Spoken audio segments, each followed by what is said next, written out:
Hey, Mike Brookfields here. Week 4 roundup time. So how are you getting on? How are you getting on with your weekly solo? This week we did something a little bit different there with the transcription. And here we are again on a Friday. So on Monday I put up the weekly solo. Sometimes I'm putting it on YouTube and I'm putting it on Patreon. Sometimes it'll only go up on Patreon. That's just me trying to get you over there, as you do. And this week we were looking at the progression to Nobody Knows You. So I'll go through that at the end of the video and I'll analyze it for you. So I suppose the kind of like pattern that's emerging here is I put it up on a Sunday night or Monday, and you have a play with it for a few days, and then we can analyze it together, because you need a few days to get it under your fingers before you start analyzing it, I suppose.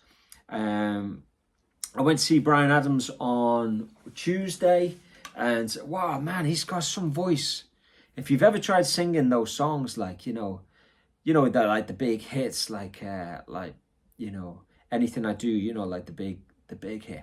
That's so hard to sing, and he's doing everything in what seems like in the original keys as well. Like, so what a great performer, great band, Keith Scott. That's why I put up that the solo to Cuts Like a Knife. I thought it would be good fun to do that. It doesn't look like an incredibly popular video by the views that it's kind of had, but as an 8-bar classic, really tidy guitar solo, it makes a really good lunchtime lesson, I think. But I really enjoyed that gig. I'm going to see Richard Hawley tomorrow.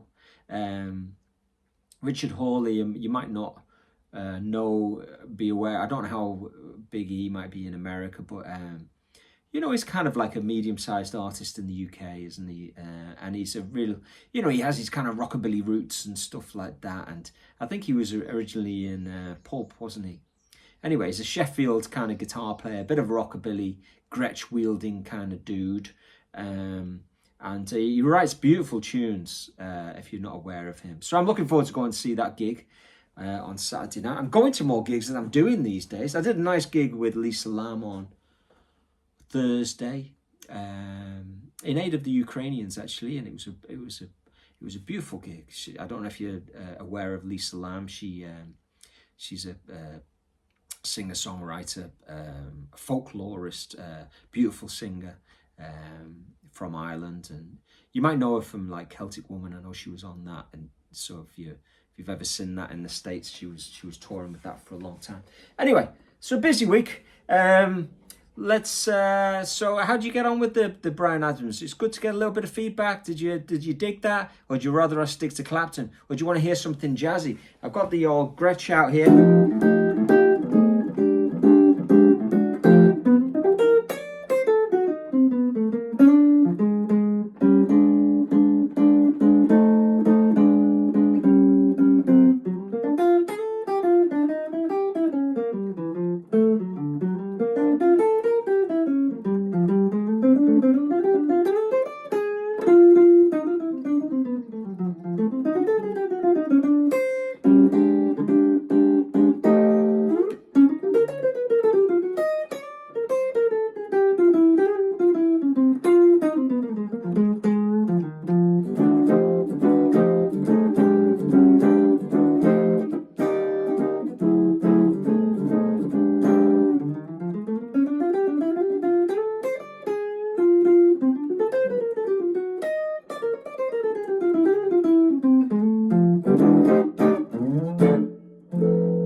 Just a little bit of blues there, blues in F.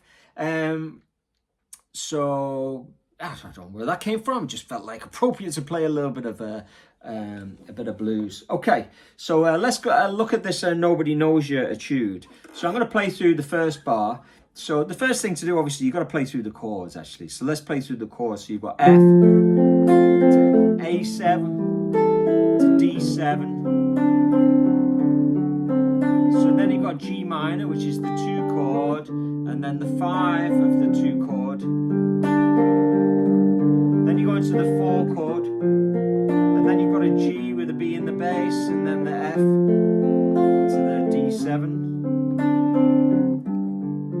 So the G is a dominant, and the C7. So there's a lot of really, really common, useful things in that if you analyze that chord progression. The 3 chord turn into a dominant because, and then you've got the 6 chord, which is the D, usually the D minor. That's a dominant, you know, going to the G minor, and then later on it becomes like a G dominant chord.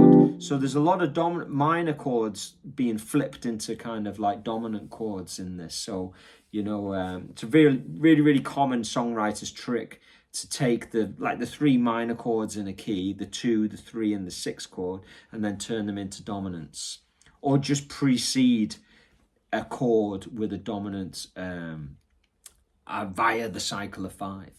If you've studied with me, you're going to be hammered with the cycle of 5.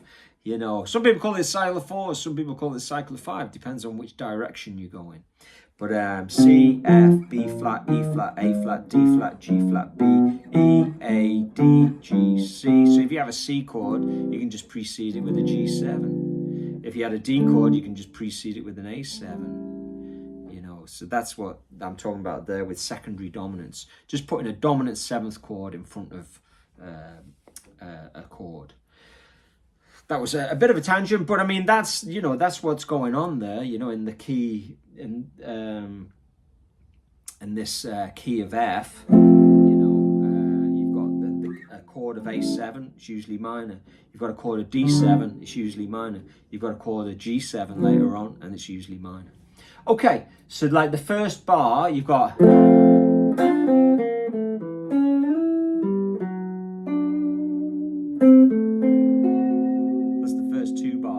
So I'm playing an F chord, and then I'm kind of hammering into the 6, and then I'm kind of resolving down to, you could argue, is it the 3rd of the F, or is it the root of the next chord, which is A? And then I'm really just playing the chord, aren't I? And I'm sliding up.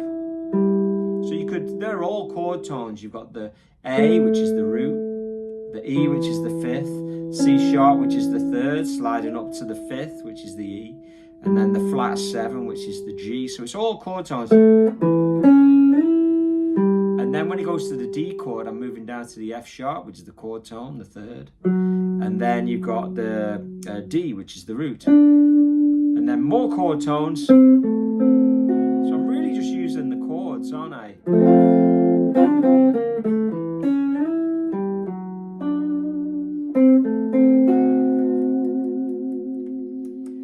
And then when you got to the G minor, you've got... So you've got this. That's coming down the G minor pentatonic. And then hitting the 3rd of D7. Root to D. And then just a little bluesy thing into the G minor. And that's a little bit of minor blues on the G minor. So we're treating every chord like it's just a mini key change, essentially, aren't we? So the first 4 bars.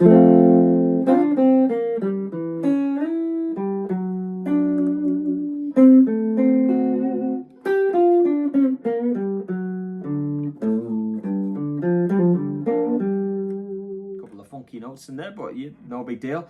And then you've got the B flat, just a B flat triad, and then a G triad, and then just run down the F major blues, and then we're going to hammer into the 3rd of D, so it just resolves to the D chord.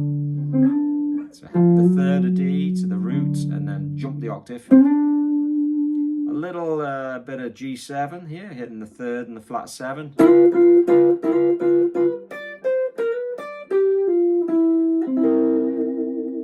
And then there's the C7, another C7, and then a just on the end.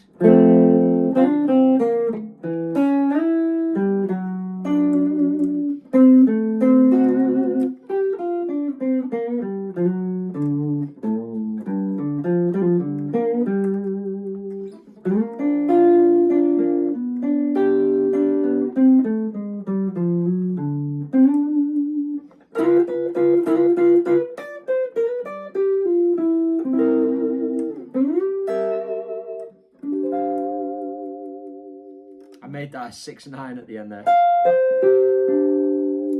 13, 13, 12, 12. So there you go. Nobody knows you.